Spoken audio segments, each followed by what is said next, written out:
Talanta za Zeysha. Karibu kwenye Talanta za Zeysha, mahali ambapo simulizi uhishi na vipaji havifi.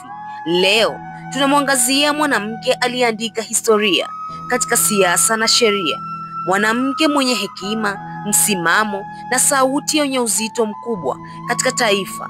Naye si mwingine ni Dr. Tulia Ackson. Jina lake kamili ni Tulia Ackson. Alizaliwa Novemba 23, 1976, Mbeya.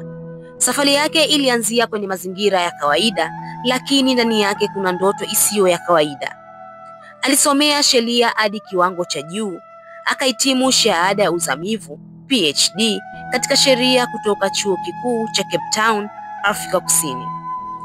Ualimu wake katika sheria Chuo Kikuu cha Dar es Salaam ulimtambulisha kama mwanazuoni mwenye msimamo, maarifa na kipaji cha kipekee katika sheria, lakini hatima yake haikuwa tu darasani, bali katika ulimwengu wa uongozi wa kimataifa. Mwaka 2015 aliteuliwa kuwa naibu spika wa Bunge la Jamhuri ya Muungano wa Tanzania. Hapo ndipo sauti yake ikaanza kusikika kwa upana, sauti yenye nidhamu, utulivu na uelewa wa kina wa sheria. Miaka iliyopita alisimama imara katika mijadala mikubwa ya taifa. Mwaka 2022 akachaguliwa kuwa spika wa bunge, na ni mwanamke wa pili katika historia ya Tanzania kushika wadhifa huu mkubwa, na wa kwanza kuliongoza bunge akiwa na ushawishi wa kitaalamu na kisomi wa hali ya juu.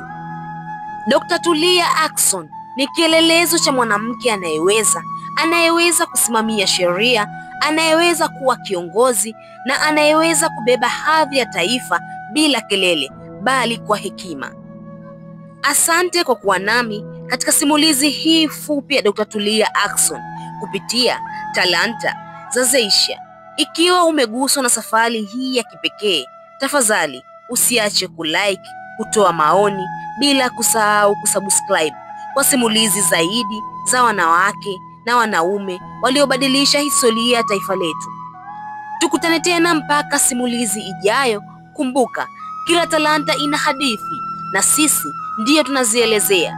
Hii ni Talanta za Zeysha. Namaliza kwa kusema, babu yangu aliwahi niambia, usijiulize uanze na nini, anza na nia. Ulikuwa nami Zeysha.